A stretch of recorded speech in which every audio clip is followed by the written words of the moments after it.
Hello, hello, merveilleuse créature. Alors, je te retrouve pour une nouvelle vidéo euh, qui s'intitule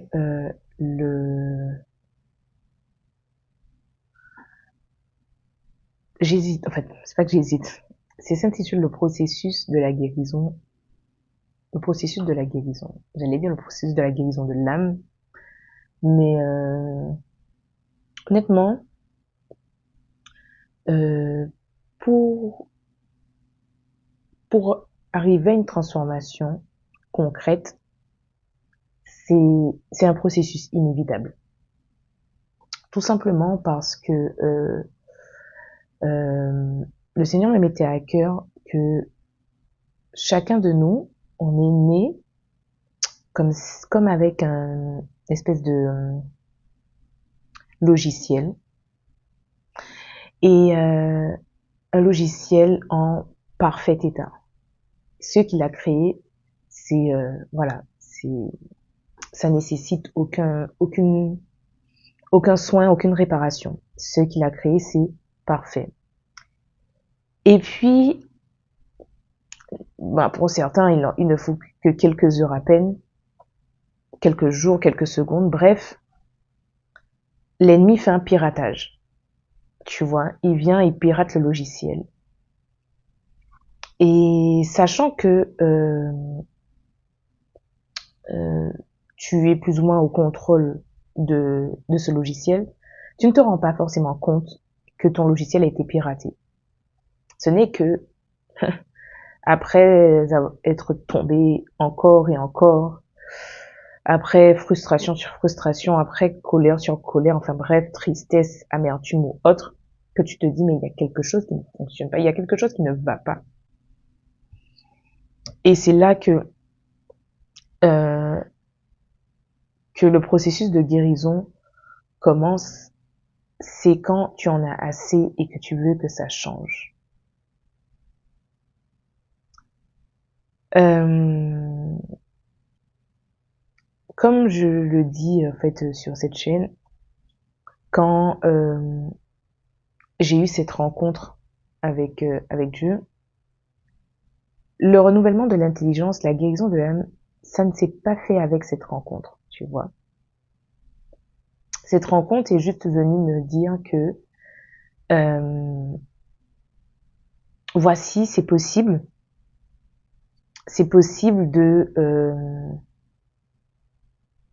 que ta situation ne reste pas la même indéfiniment. C'est possible, je viens à ta rencontre pour te dire que il y a quelque chose qui manque à ta vie et c'est moi. Sauf que tout n'est pas clair, tu vois, tout n'est pas clair. La parole dans le Nouveau Testament parle souvent en parabole. Et puis, quand les disciples posent des questions, euh, Jésus donne des explications. Mais il ajoute quand même, hey, vous n'avez toujours pas compris. Comment ça se fait Vous manquez de foi, etc., etc. Et donc, en fait, euh, il y a encore aujourd'hui des métaphores. Le Seigneur parle encore d'une façon qui n'est pas toujours, je veux pas dire qu'il n'est pas toujours claire, attention. C'est clair, mais tes yeux prennent du temps à s'ouvrir. Et pourquoi ça prend du temps euh, C'est tout simplement parce que mais le processus en lui-même prend le prend le temps nécessaire pour avancer. Chacun son rythme en fait, tu vois. Et donc, si tu es sur cette chaîne, on est axé sur la transformation. C'est ce que veut dire métanoïa, conversion, transformation. Et donc, dans ce terme conversion, c'est pas juste je passe de païen à chrétien. Il y a cette idée, mais pas que. Parce que ok, tu es sauvé, mais si c'est pour être sauvé et que ton âme est encore blessée, tu pars dans tous les sens,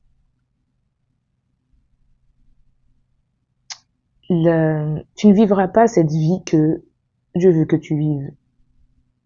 Et je ne suis pas en train de parler de cette fameuse vie voilà, de succès comme le monde l'entend. Non, Dieu veut que tu aies une vie pleine de sens, épanouie, pour que tu puisses impacter les autres, pour que tu puisses être au moins un canal pour délivrer un captif, pour que tu puisses faire du bien aux autres. Si tu es meurtri, si tu es dans un piteux état,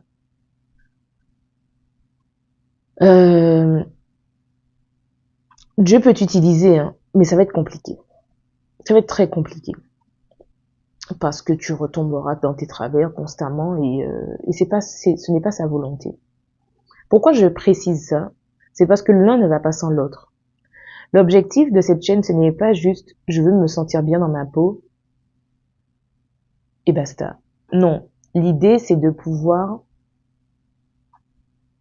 être transformé à l'image de Dieu et pour réinitialiser ce qu'il avait mis à la base. Tu te souviens, je t'ai parlé du logiciel.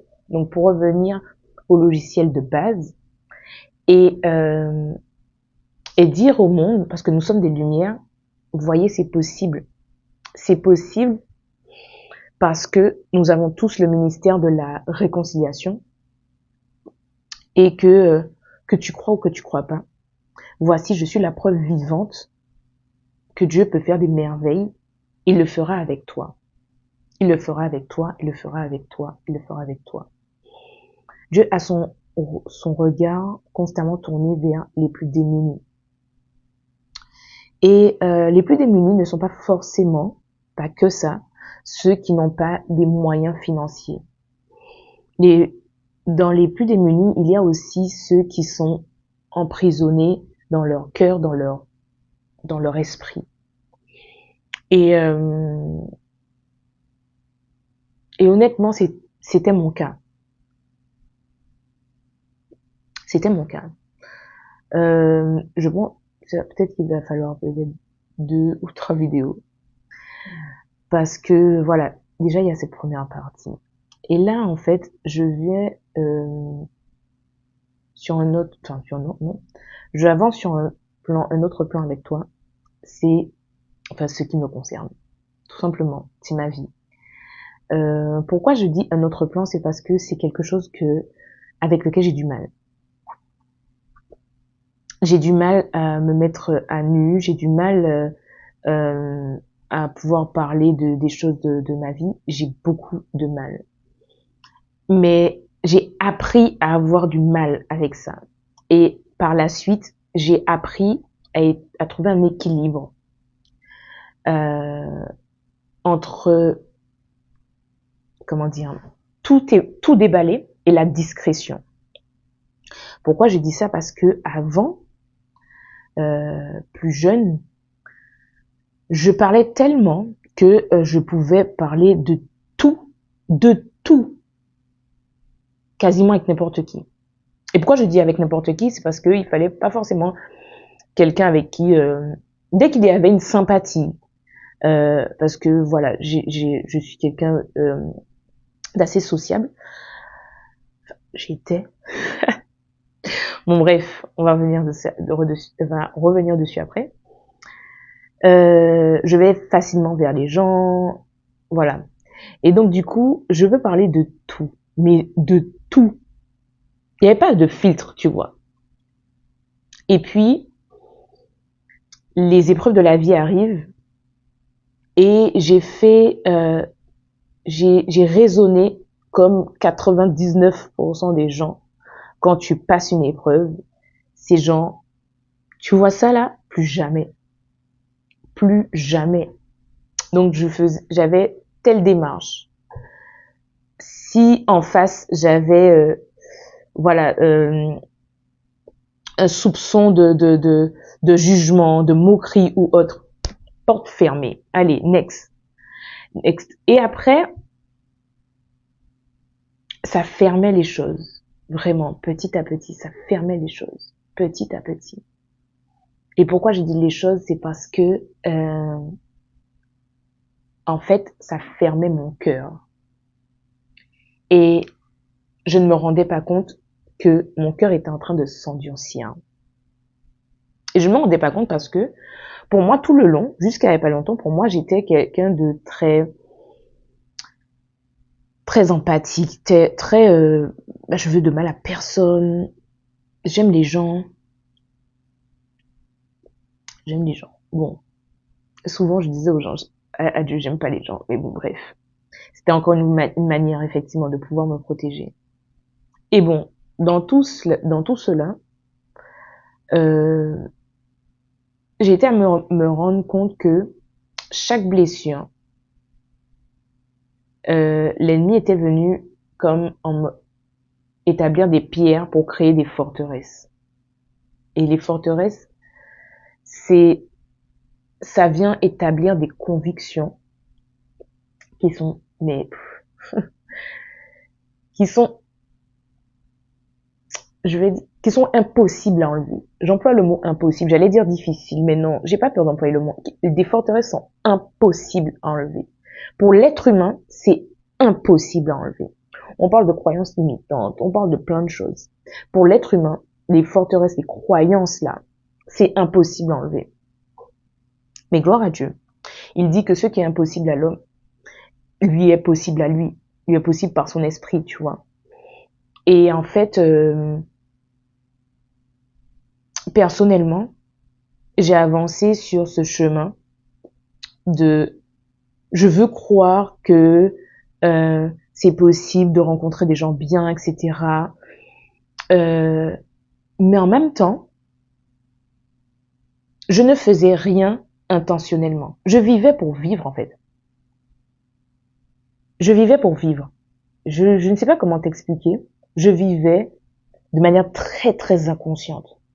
Ça peut paraître très bizarre. T'as l'impression honnêtement, moi j'ai l'impression d'être dans un monde parallèle. Je vivais pour vivre. Chaque jour, ok, aujourd'hui, ah tiens, ok, demain, ah tiens. Et j'avais Dieu dans ma bouche, en fait. Ah, si Dieu veut, gloire à Dieu, tu vois, Bon. Mais aucune connaissance de moi-même, aucune connaissance de sa parole, aucune connaissance de ce qu'il veut pour ma vie. Rien, rien, rien de tout ça. Tu ne te rends pas compte que tu vas sur un chemin là, mais t'es foutu. Royalement. Et donc, en fait, c'est ce qu'on appelle des convictions. Et donc, quand Dieu est venu me rencontrer et a touché mon cœur, ces convictions étaient toujours là. Ces convictions étaient toujours là. Et il m'a fallu des années pour me rendre compte que il m'a fallu des années. Il m'a fallu tomber, prendre d'autres gifles, plein de choses. Et surtout, la solitude. Il est venu, travailler, cogner là, dans la solitude. Et quand je dis solitude, je ne vis pas toute seule, donc je ne suis pas seule, tu vois. Physiquement, non. Mais cette solitude vient te travailler quand tu sais qu'il y a quelque chose qui cloche. Mais tu enchaînes tellement les obstacles, les épreuves, qu'en fait, là où il y avait un point de non-retour, c'est que je suis venue à un point où j'ai dit, il y a un problème. Tu es venu me rencontrer, tu es venu toucher mon cœur, Seigneur. Mais je refuse de croire que s'il s'est passé tout ça, je ne peux pas rester la même. Je ne peux pas vivre comme je vivais avant cette rencontre. Ce n'est pas possible. Tu vois, ce n'est pas possible. Et donc, il a fallu m'asseoir, moi avec moi-même, moi avec le Seigneur pour dire, il faut qu'on parle. Et tu sais quoi? En fait, le Seigneur m'a dit, mais c'est ce moment-là que j'attendais. C'est ce moment-là que j'attendais pour qu'on puisse commencer à travailler, à collaborer ensemble. Parce que le Seigneur ne peut pas faire les choses sans toi, tu vois. Ok, il est tout puissant. Mais il y a quelque chose qu'il ne peut pas faire. C'est faire les choses sans toi. Il t'a donné le libre arbitre.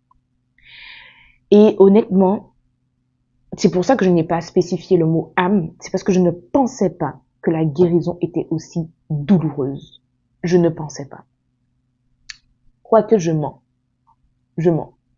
J'avais peut-être certainement un aperçu. Parce que quand il est venu à ma rencontre, Dieu fait des il te propose. Il veut ta guérison, il veut ton bien-être plus que toi-même. La seule chose qui coince, c'est le processus. Je répète, Dieu veut ta guérison, ton bien-être plus que toi-même. La seule chose qui coince, c'est le processus, c'est la manière de faire. Pourquoi? Parce que le processus ne te convient pas. Moi, quand on me parlait de guérison, quand il est venu à ma rencontre, je me suis dit, guérison? C'est mon année de guérison. Tout va changer. Le Seigneur vient à ma rencontre. Quand il m'a fait voir une ou deux vérités, j'ai fait, tu sais quoi? C'est pas grave. Non, finalement, on n'est pas si mal. On est dans une situation pas si catastrophique que ça. Et je suis obligée de te le dire parce qu'en fait, ce n'est que quand tu vas t'asseoir avec toi-même et être honnête avec toi-même que les choses pourront. Mais ça ira tellement vite, c'est chaud. Ça va couler, déborder. Tu sauras même plus par quoi commencer. Heureusement, lui, c'est un Dieu d'ordre. Mais tu sauras même plus comment, tellement les choses vont vite. Mais j'avoue, j'ai fermé la porte. J'ai dit non. Là, c'est trop, là. Ce que tu me montres, là, c'est brutal. Qu'est-ce qui se passe? Ça tremble de partout. Il y a un tremblement de terre. Qu'est-ce qui se passe? Donc, j'ai fermé les portes. J'ai dit non, c'est pas, enfin, tu sais quoi, le processus de guérison, c'est pas grave. J'ai vécu plus de 30 ans comme ça, tu vois.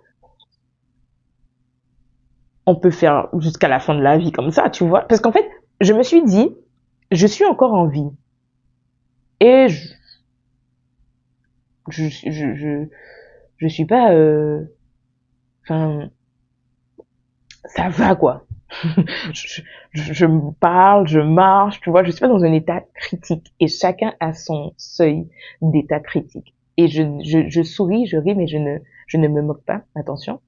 C'est que souvent, quand je fais ça, c'est plus de moi-même, tu vois. Parce qu'avec du recul, et quand tu avances, tu regardes en arrière et tu fais, voyons. Bref. Et donc, en fait, quand j'ai vu ça, je me suis dit, ben, écoute, non, Sarah, ton état n'est pas si mal que ça. Bon, voilà.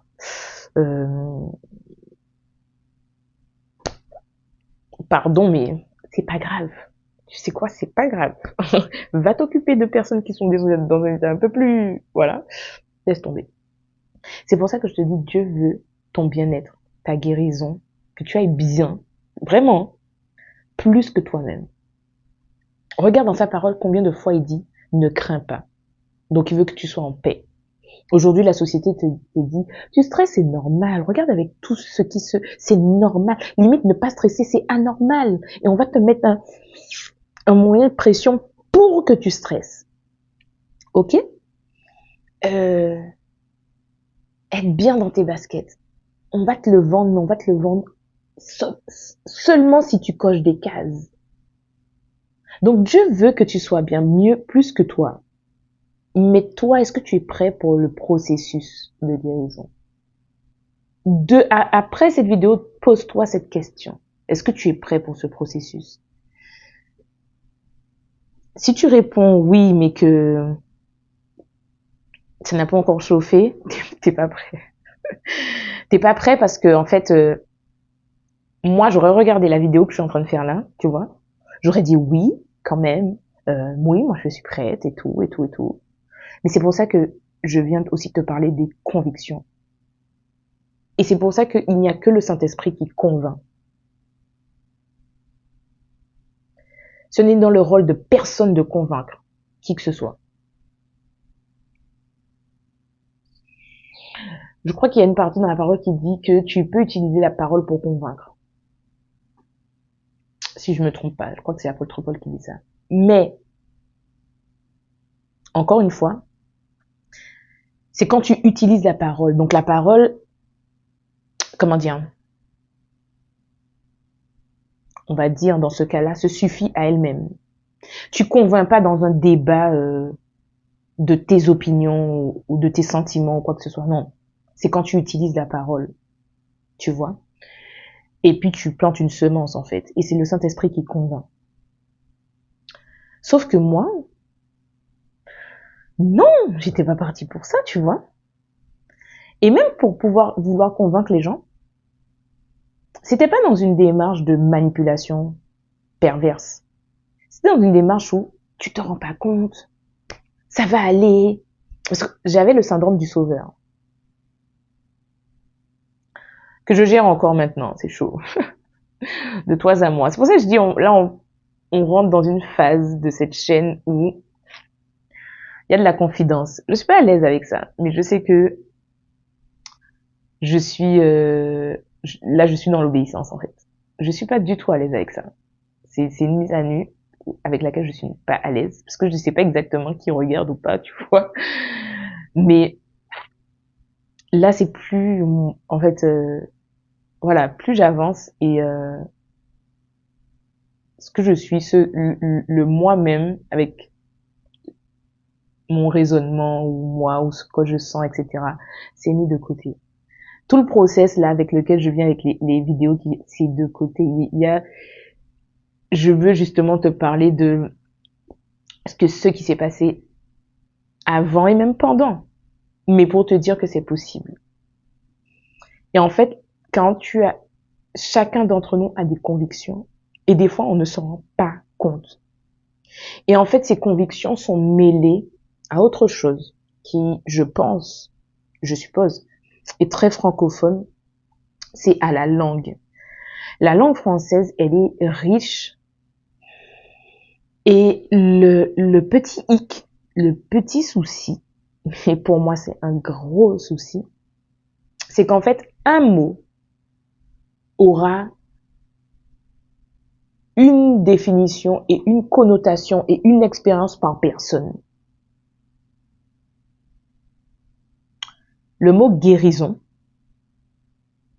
s'il y a 50 personnes qui regardent cette vidéo, il y aura 50 interprétations différentes du mot guérison, même s'il y a des idées communes, mais il y aura 50 interprétations différentes. Parce que chacun a son background, chacun a son éducation, chacun a vécu une expérience individuelle face à ce mot. Donc chaque mot est un concept. Et c'est pas évident, surtout dans la langue française où les mots là, les mots ont une portée, les mots ont une visée, les mots ont un poids. Chaque mot est un concept dans ta tête. C'est pourquoi la parole dit, laisse-toi, comment dire, laisse la parole renouveler ton intelligence. Mais pour cela, il faut que tu médites il faut que non, c'est même pas de la méditation, il faut que tu manges la parole. Il faut que tu manges la parole. Il faut que, la chose là ce que tu vis le plus souvent sur 24 heures, il faut que ça soit la parole. Si tu prends de la nourriture, tu prends une alimentation, voilà, classique, ou que sais-je, si tu passes ton temps à faire ton ménage, si tu passes ton temps, non, la chose là que tu vas faire le plus souvent dans ta journée, c'est la parole. La lire, la méditer, la proclamer, la ruminer, la parole, la parole. Et c'est un fondement de cette chaîne, la parole. C'est ça là, c'est la seule chose qui a fait le jour et la nuit là dans ma vie. Shift, la parole. Et c'est expressément pour ça que cette chaîne est créée. Parce qu'en fait, avant ma rencontre avec Dieu, et qu'il me dise je suis le chemin, la vérité, la vie, tu peux demander à n'importe qui me connaît, oui, je parlais de Dieu. Dieu fait ci, si Dieu le veut, etc. Je parlais de Dieu. Mais viens là me dire, est-ce que j'avais ouvert une Bible une fois, allez, 10 fois dans toute ma vie? Jamais. Jamais. Ou alors, voilà, c'était ouvert, ça prenait de la poussière, mais je savais rien de ce que la parole disait, en fait. Rien. Et c'est là où je me suis rendu compte que c'est ce qui dérange le plus. C'est ce qui dérange les ténèbres, les humains, sur terre, sous terre. C'est ce qui dérange le plus au monde. La parole. Et j'ai dit la parole, pas la Bible. La Bible, parce que la parole dit la lettre tue mais l'esprit vivifie. Donc tu peux lire la Bible 30 fois. Si tu n'es pas assis avec l'auteur de la Bible pour lui dire écoute, tu vois ça là, ce qui est dans ce livre, je ne comprends rien, aide-moi, ça va être compliqué. Quand il t'explique, ça devient la parole. Et ce processus de guérison, ça s'est fait bien évidemment la parole, l'esprit, mais avec mon vouloir, même si c'est lui qui a mis le vouloir à l'intérieur de moi. Mais j'ai dû dire, ok, tu sais quoi, ça va piquer, ça va être chaud, je comprends pas tout, mais ok, qu'il en soit ainsi. Et c'est triste, hein, mais j'ai fait ce choix parce que quand tu arrives à un point de non-retour, malheureusement, en fait, je dis vraiment malheureusement pour le coup, c'est quand tu regardes à gauche, à droite, devant, derrière, ce que tu veux. Et il y a des choses que tu ne veux plus. Tu dis, ok, allez, je me laisse faire. Et c'est triste parce que, à la base, ce n'est pas dans les plans de Dieu. Lui, il voudrait justement que tu puisses comprendre, que tu puisses apprendre avec lui, que tu puisses passer du temps avec lui. Surtout quand tu vas bien, parce qu'il te dit que de pouvoir t'équiper, méditer, t'entraîner quand tout va bien pour les jours mauvais.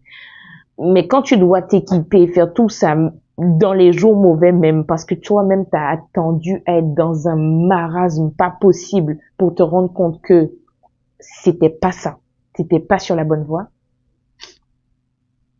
Et c'est souvent quand on est dans un état ou dans des situations pas possibles qu'on accepte que le Seigneur vienne nous rencontrer, tu vois. Et qu'on dit, tu sais quoi, là, je suis dans un cas de figure qui est tellement chaud que bon, ben, hey, vas-y. Donc, comme j'ai dit, ça va prendre plusieurs vidéos, très certainement, parce que il y a énormément de choses à dire. Et vraiment, je souhaite du plus profond de mon cœur que le Seigneur puisse toucher et au moins une âme pour dire, mon âme, pourquoi gémis-tu au-dedans de moi? Bénis l'Éternel. Tout ce qu'il fait, c'est pour ton bien.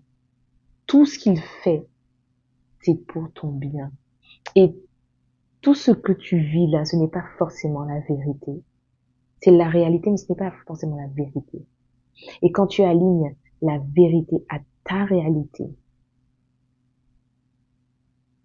ou que tu alignes ta réalité à la vérité, prends dans le sens que tu veux, mais la vérité doit devenir la réalité, en fait. C'était ça dans ce sens-là que je veux dire.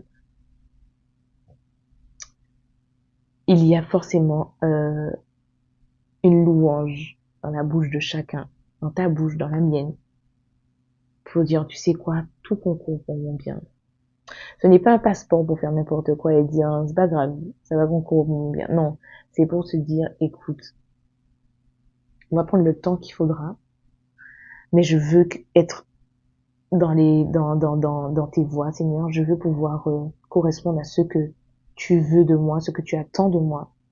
Et ta seigneurie, c'est le fait que tout ce que j'ai, tout ce que je suis, je mets dans tes mains parce que tu vas forcer, assurément, tu fais mieux que moi. Jusqu'à maintenant, là, quand je fais, c'est bancal. Des fois, ça fonctionne, des fois, ça fonctionne pas. C'est bancal. Alors que quand c'est toi, c'est fait avec une telle perfection que je te laisse faire. Ok?